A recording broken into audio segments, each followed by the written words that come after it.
welcome to my channel once again. So today we are starting with female reproductive system. मैंने कुछ basic parts draw कर दिए हैं.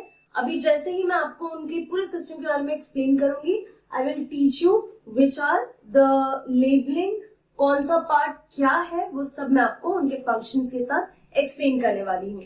So let's start the female reproductive system. The female reproductive system is having a pair of ovary. You can see the ovaries here. A pair of fallopian tube. Fallopian tube को आप oviduct बोल सकते हैं. This is the fallopian tube. Then a very important part, uterus comes, जिसको आप layman language में वुम बोल सकते हैं.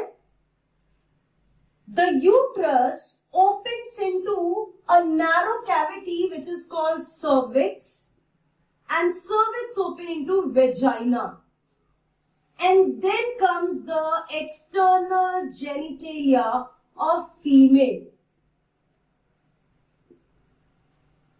And female reproductive system also includes a pair of mammary gland. क्यों mammary gland? Because mammary gland का बहुत important function है in child care. That is why we are including mammary gland in the female reproductive system. So let's start with the labeling here. सबसे पहले ये जो part है इसको हम बोलते हैं ovary.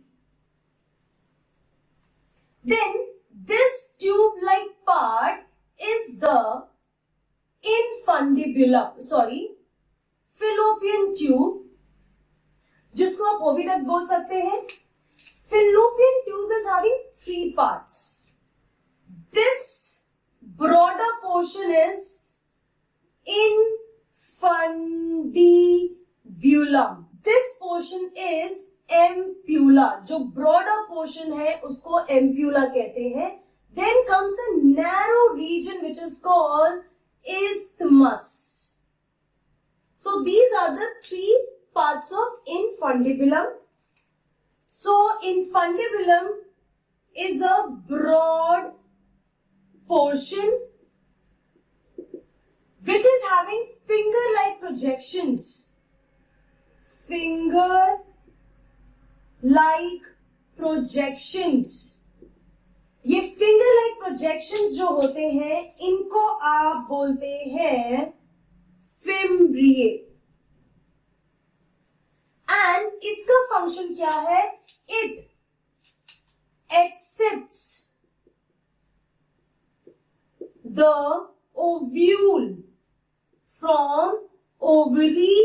जब भी ओवरी से ओव्यूल एक्सपेल होता है, that ovule is accepted by the fimbriae of infundibulum. फिर आता है एम्प्यूला. एम्प्यूला वाला जो पोर्शन है broad large part of infundibulum, large part of fallopian tube, and isthmus is a narrow part. So ये जो isthmus and ampulla है, इसके जंक्शन पे फर्टिलाइजेशन होगा. I am marking here, fertilisation will occur. Junction of ampulla and isthmus. I made it very clear. Infundibulum पहला हो गया, ampulla broad and large, मतलब wide and long होता है. Isthmus is the third, which is narrow and elastic.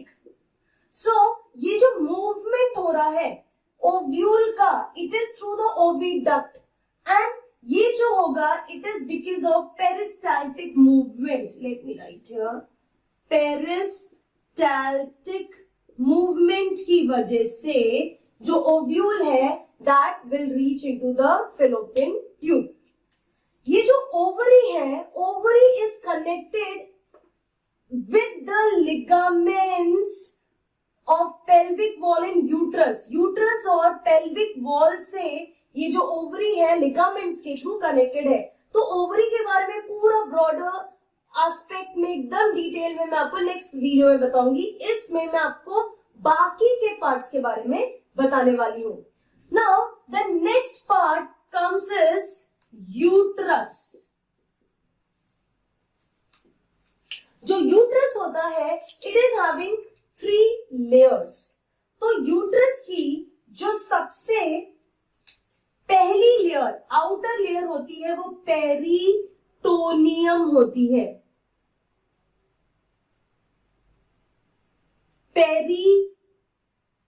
Perimetrium होती है.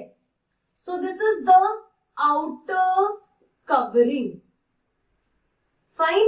सो यहां पे अगर हम देखें तो ये जो आउटर कवरिंग है this outer covering showing the perimetrium.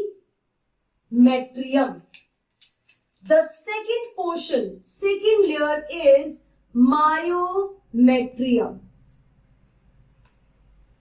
तो बाद वाला जो पोर्शन होता है यहां पे that is the myometrium. Red वाला जो मैंने अभी ड्रॉ किया. This myometrium is having formation of smooth muscles. Smooth muscle से बने हुए हैं. अब क्यों स्मूथ मसल से बने हैं? Because it helps in contraction. Helps in contraction during parturition.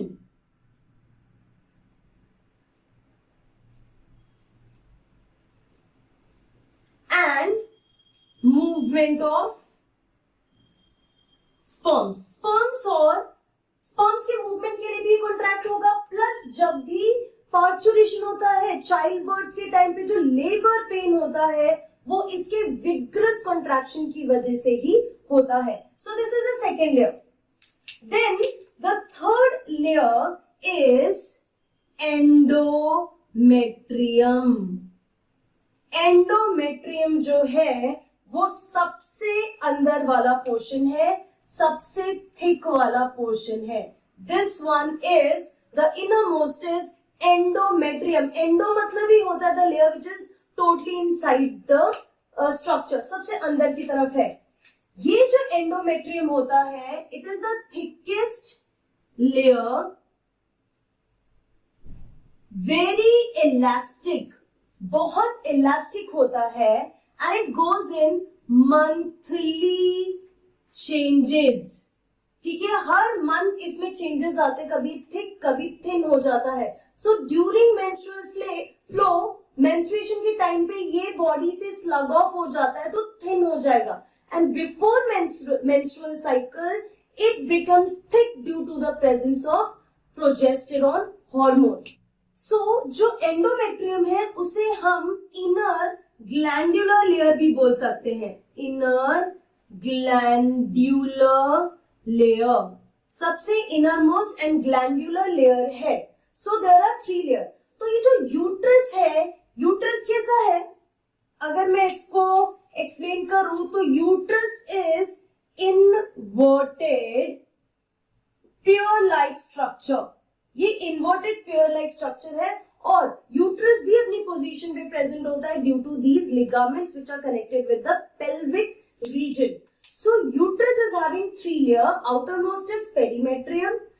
Second one is myometrium which is made up of smooth muscle cells and it helps in vigorous contraction during parturition और even sperm motion में भी ये help करता है. Innermost is the endometrium which is thick elastic layer and ये monthly change होता रहता है, thickness इसकी change होती रहती है and ये inner glandular layer भी है. ये तो मैंने आपको 3 layers बताए. बट अगर हम यूट्रस की बात करें तो यूट्रस को पूरा हमने डिवाइड किया है 3 पोर्शंस में. The first portion is this portion is funds.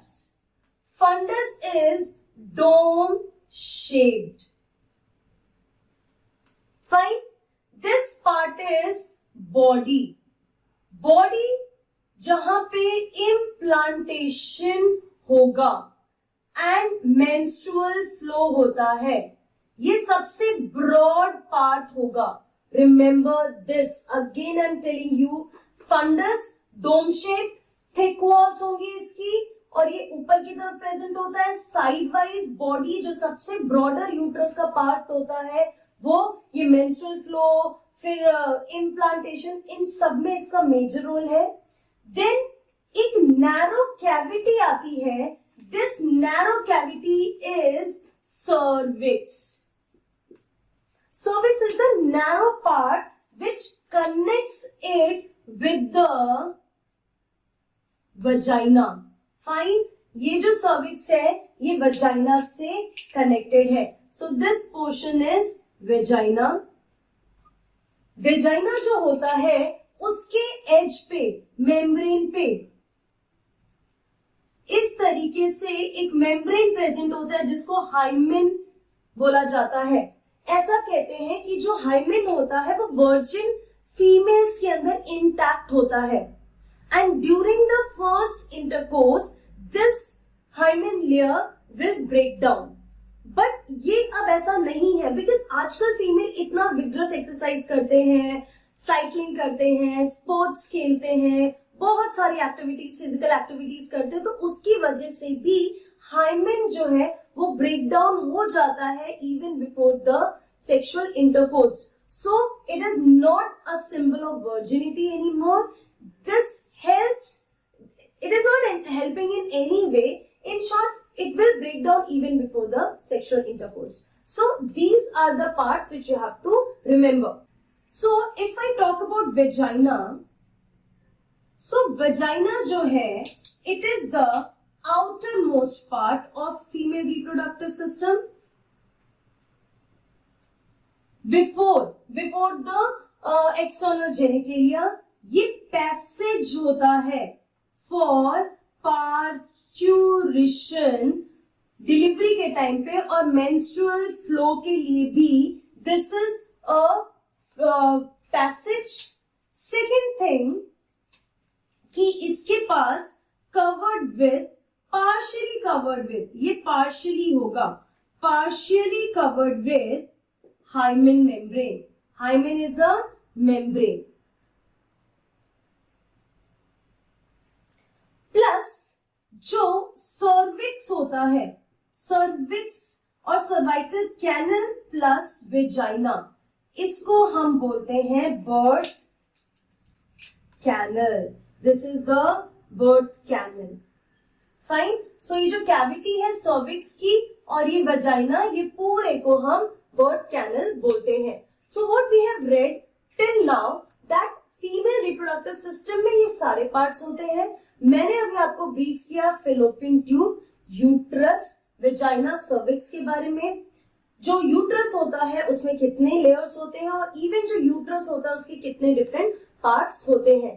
Now I'm going to teach you about the female external genitalia. So this is all about few parts of female reproductive system. I have covered this fallopian tube, uterus, vagina.